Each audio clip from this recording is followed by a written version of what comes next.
Jadi kelezatan memandang zat Allah di dalam surga itu sangat tergantung dengan kelezatan ma'rifat seseorang di alam dunia ini.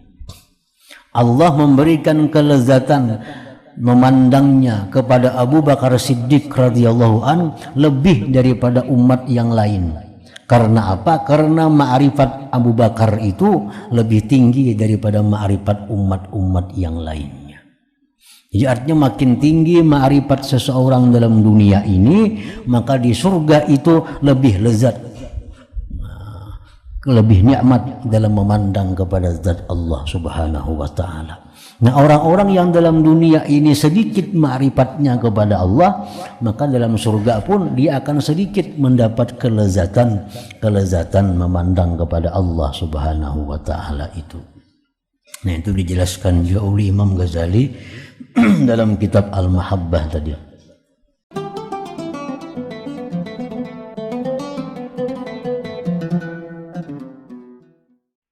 Makna perkataan Imam Al-Ghazali rahimahullah, nafa'ana bi'ulumi. Sifat atau keterangan tentang melihat dan memandang kepada wajah Allah tabaraka wa ta'ala, memandang kepada zat Allah tabaraka wa ta'ala. Allah Ta'ala berfirman, lilladzina ahsanul husna wa ziyadah. Artinya bagi orang-orang yang berbuat baik dan pahala yang terbaik surga dan tambahan. Tambahan ini adalah maksudnya memandang kepada wajah Allah Ta'ala, kepada zat Allah Subhanahu wa Ta'ala.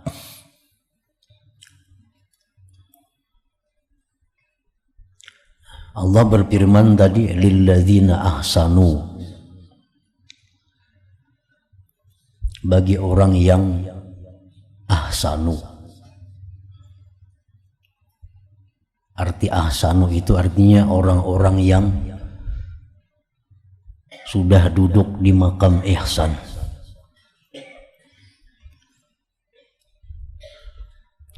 Karena seorang hamba Allah itu mesti dia beriman, yang kedua berislam, yang ketiga berihsan.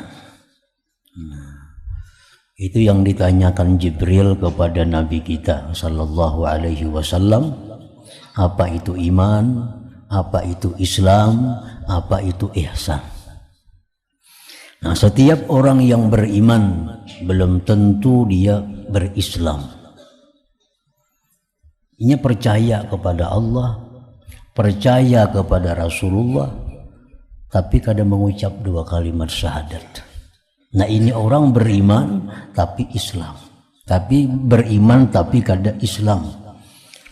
Nah, itu banyak di zaman Rasulullah sallallahu alaihi wasallam. Ini percaya lawan Nabi, percaya dengan apa yang disampaikan Nabi, percaya kepada Allah, percaya kepada malaikat, semuaan, tapi kadang mengucap 2 kalimat syahadat. Nah, ini orang hanya beriman tapi kada ya Islam. Ada orang yang Islam tapi kada beriman, sembahyang, puasa, naik haji, bayar zakat, mengucap 2 kalimat syahadat, tapi kada beriman. Ini orang-orang munafik seperti Abdullah bin Ubay di Madinah. Nah, itu. Nah, kalau ihsan, nah setiap orang yang ihsan itu sudah pasti dia iman dan Islam. Bila sudah ihsan itu pasti dia beriman dan berislam. Jadi kalau iman itu ada 6 rukunnya. Percaya dengan Allah sebagai Tuhan, percaya kepada malaikat, percaya kepada kitab-kitab yang diturunkan Allah, percaya kepada para rasul-rasul yang diutus Allah, percaya tentang hari kiamat, dan percaya kepada takdir baik dan buruk dari Allah. Nah itu bila orang percaya, meyakini, maka orang itu disebut beriman. Nah kemudian Islam. Islam itu adalah mengucap 2 kalimat syahadat, melaksanakan sembahyang 5 waktu, puasa bulan Ramadan, bayar zakat, naik haji bagi yang mampu. Itu adalah Islam. Nah yang tertinggi adalah ihsan. Ihsan itu ada 1 rukun.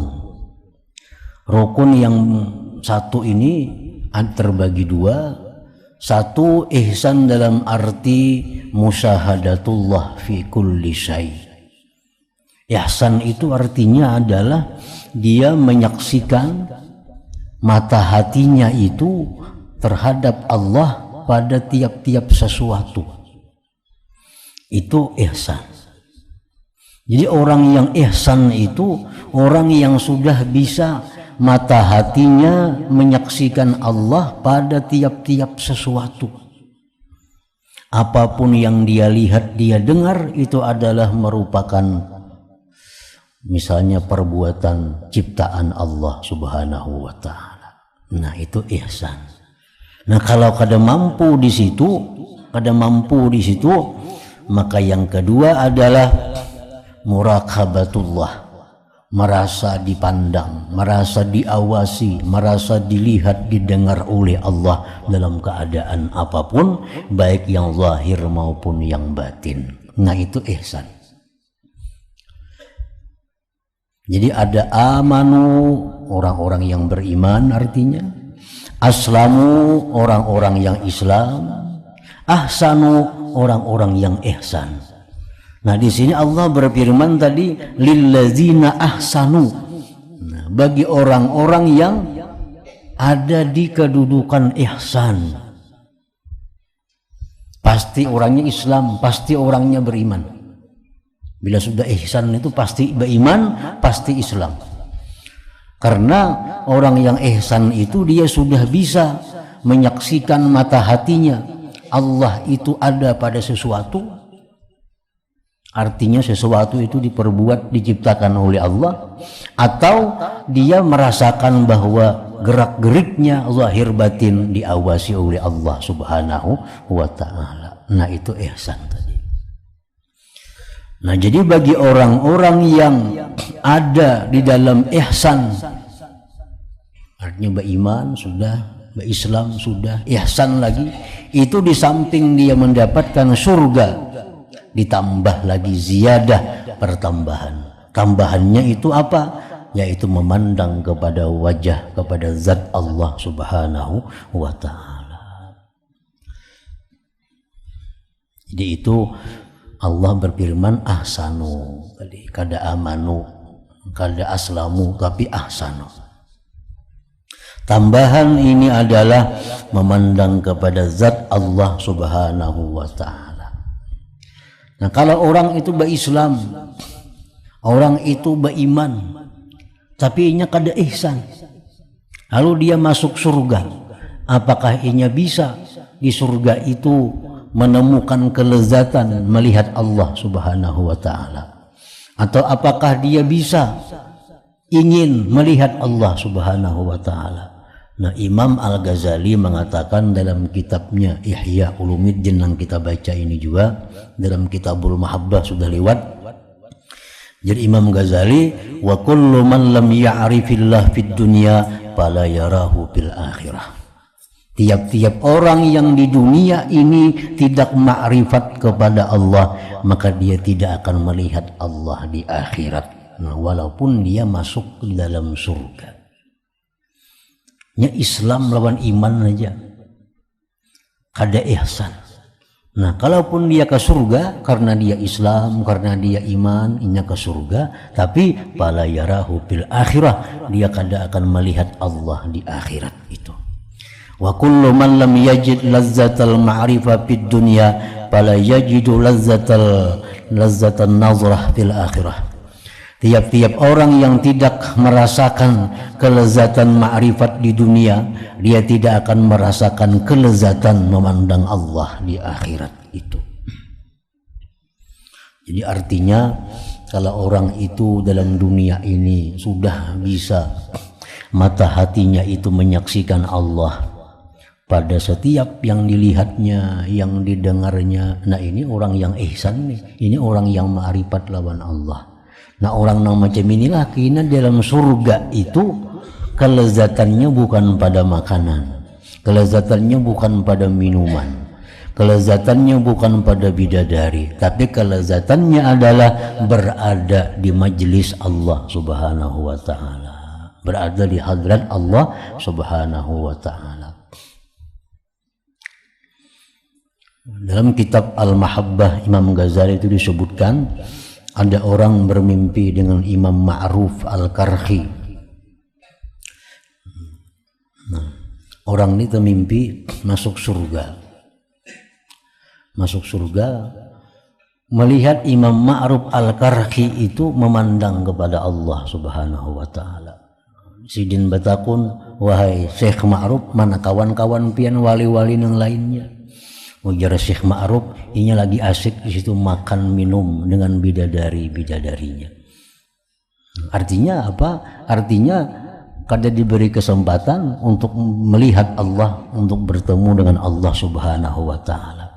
Nah jadi orang-orang yang beribadah kepada Allah, yang taat kepada Allah dengan mengharapkan surga, mengharapkan bidadari, mengharapkan kenikmatan akhirat, itu di surga dia akan dapat itu, tapi kada akan dapat kelezatan memandang kepada Allah.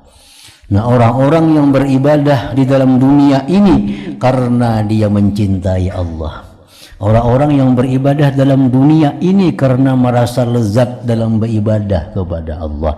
Nah itulah orang-orang yang di surga yang melupakan makanan, melupakan minuman, melupakan bidadari. Dia hanya ingin selalu berada di sisi Allah, di hadapan Allah Subhanahu wa ta'ala. Nah, jadi itu diantara rahasia kalimat ahsanu lilladzina ahsanul husna wa ziyadah tadi.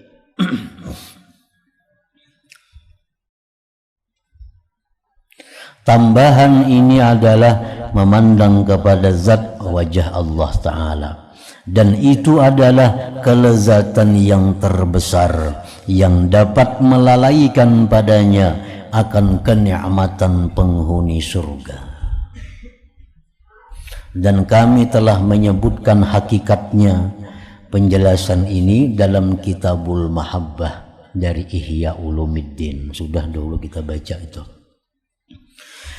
Dan Al-Quran dan As-Sunnah telah menjadi saksi dalil atas menyalahi apa yang diiktikadkan oleh para ahli bid'ah, kelompok Al-Mu'tazilah, kelompok Al-Jahmiyah, yang mengatakan bahwa di dalam surga itu tidak ada melihat zat Allah Subhanahu wa ta'ala. Nah, itu kelompok-kelompok Mu'tazilah, Al-Jahmiyah, kelompok muslimin juga, tapi yang pahamnya paham itu inya mengetikatkan bahwa dalam surga itu adalah kadada kita bisa melihat langsung dengan zat Allah Subhanahu wa ta'ala. Jadi jarinya sebagaimana Allah itu kada berjihad, kada bertempat, kada segala macam, mustahil kita bisa melihat Allah Subhanahu wa ta'ala. Tapi mazhab ahlu sunnah wal jamaah mengiktikadkan bahwa di dalam surga itu akan terjadi melihat kepada zat Allah Subhanahu wa ta'ala dengan tanpa cara, dengan tetap mukhalafatuhu lil hawadits, menyalahinya Allah bagi segala yang baharu.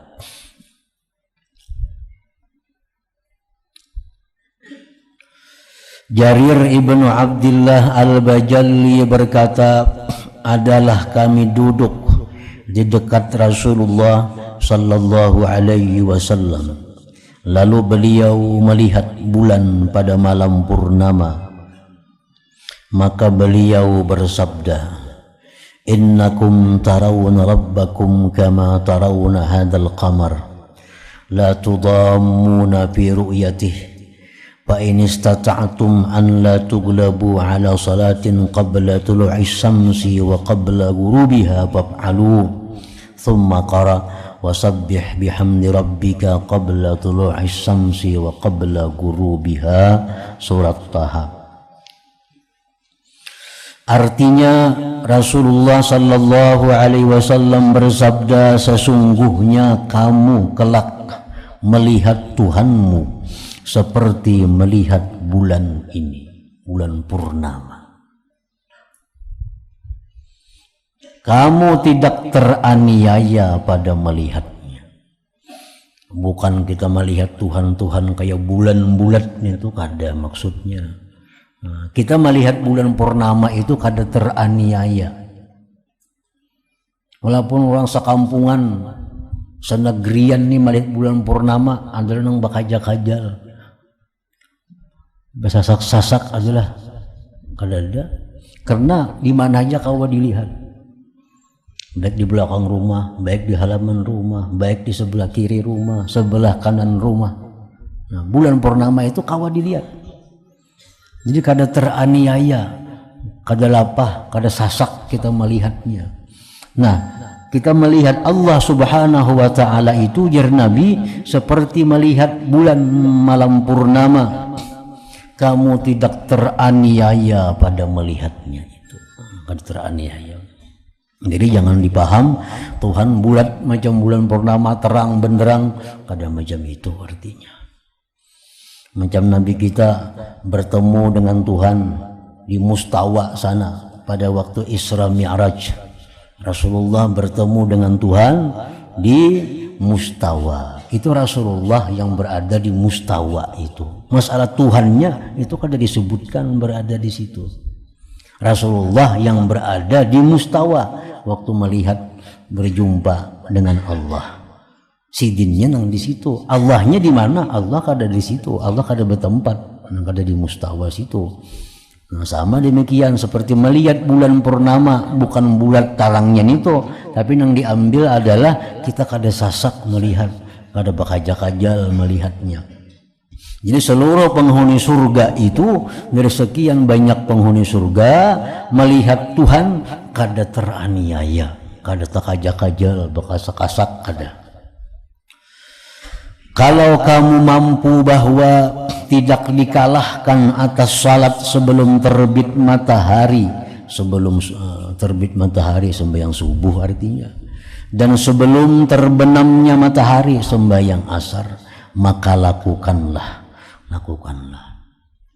Nah ya, jadi ini Nabi mengingatkan secara khusus tentang sembahyang 5 waktu. Sembahyang 5 waktu itu dijaga, lebih-lebih sembahyang subuh dan sembahyang asar. Jangan sampai kita dikalahkan olehnya. Nah, dikalahkan itu artinya macam kita sembahyang tak keluar waktunya, itu dikalahkan orangnya. Sembahyang asar misalnya tak imbah maghrib karena karamian bermain-main apa, sehingga asar tak imbah maghrib atau kesibukan apa, itu dikalahkan asar, itu bakal kada melihat Tuhan kita di surga situ. Ajar Nabi jangan sampai dikalahkan oleh 2 sembahyang ini, sembahyang subuh dan sembahyang asar. Nah, kenapa 2 sembahyang ini dianggap sangat penting, lebih utama dari sembahyang yang lainnya, walaupun sembahyang lainnya itu utama juga, tetapi yang 2 ini lebih, karena pada waktu subuh itu adalah waktu di mana pergantian malaikat yang di langit turun ke bumi, yang bumi naik ke langit. Malaikat hafazah ini, untuk yang bawa amal kita nih, untuk yang bawa amal, kan amalnya ada di bawah harian, ada mingguan, ada amal kita ini. Nah, nang harian ini amal kita diangkat nang mulai pagi waktu asar inilah amal kita naik malaikat ke langit, malaikat nang hanyar pulang turun ke bumi. Jadi sembahyang asar itu bertemu 2 kelompok malaikat ini. Nah, sembahyang subuh pun demikian. Subuh itu malaikat yang ditugasi menjaga, mencatat amal di malam hari, dia akan naik ke atas. malaikat yang bakal bertugas siang turun pada waktu subuh. Jadi waktu sembahyang subuh itu berkumpul dua malaikat ada. Kalau sembahyang lain itu kada dihadiri oleh malaikat-malaikat itu. Nah, zuhur kada dihadiri oleh malaikat hafazah tadi. Maghrib kada dihadiri, isya. Tapi kalau subuh lawan asarna itu dihadiri. Makanya Nabi jangan sampai kita dikalahkan oleh dua sembahyang itu, sembahyang sebelum terbit matahari subuh dan sebelum terbenamnya adalah asar. Kemudian Rasulullah sallallahu alaihi wasallam membaca ayat yang artinya dan bertasbihlah dengan memuji Tuhanmu sebelum terbit matahari dan sebelum terbenamnya. Nah, asar lawan subuh tadi. Hadis ini dikeluarkan dari kitab Sahihul Bukhari dan Sahih Muslim.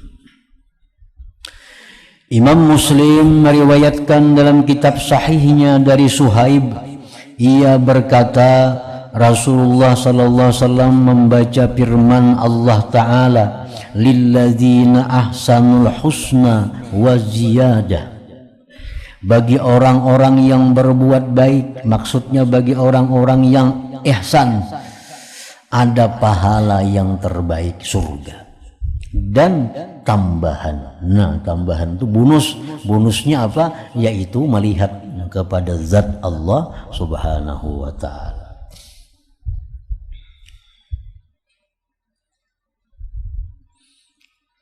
Beliau bersabda, idza dakhala ahlul jannatil jannata wa ahlun narin nara nada munadin ya ahlal jannah inna lakum indallahi maw'ida yuridu ay yunjizakumu. Qalu ma hadzal maw'id alam yusaqqil mawazinana wa yubayyid wujuhana wa yudkhilna al-jannata wa yujirna minan nar. Qal fayurfa'ul hijab wa yanzuruna ila wajhillah azza wa jalla fama utu syai'an ahabba ilaihim minan nazar ilaihi. Artinya, apabila penghuni surga telah masuk surga dan penghuni neraka telah masuk neraka, maka penyeru menyeru, wahai penghuni surga, sesungguhnya bagi kalian di sisi Allah ada janji yang Dia berkehendak menunaikannya kepada kalian. Mereka penghuni surga bertanya, apakah janji itu? Bukankah Dia memberatkan timbangan amal kami, memutihkan wajah-wajah kami, memasukkan kami ke dalam surga dan menyelamatkan kami dari neraka? Artinya Tuhan berjanji apa lagi? Kami ini sudah syukurna. Nah, timbangan amal kebaikan sudah menang, sudah masuk ke surga, diputihkan wajah, sudah. Kenapa lagi Tuhan nak memberi kami? Ini aja sudah luar biasa artinya. Lalu hijab diangkat dan mereka memandang kepada wajah, kepada zat Allah Azza wa Jalla. Maka tidaklah mereka diberi sesuatu yang lebih disukai oleh mereka daripada memandang kepada zatnya itu. Jadi kelezatan memandang zat Allah di dalam surga itu sangat tergantung dengan kelezatan makrifat seseorang di alam dunia ini. Allah memberikan kelezatan memandangnya kepada Abu Bakar Siddiq radhiyallahu an lebih daripada umat yang lain. Karena apa? Karena ma'rifat Abu Bakar itu lebih tinggi daripada ma'rifat umat-umat yang lainnya. Jadi artinya makin tinggi ma'rifat seseorang dalam dunia ini, maka di surga itu lebih lezat, lebih nikmat dalam memandang kepada zat Allah subhanahu wa ta'ala. Nah, orang-orang yang dalam dunia ini sedikit ma'rifatnya kepada Allah, maka dalam surga pun dia akan sedikit mendapat kelezatan memandang kepada Allah subhanahu wa ta'ala itu. Nah, itu dijelaskan juga oleh Imam Ghazali dalam kitab Al-Mahabbah tadi.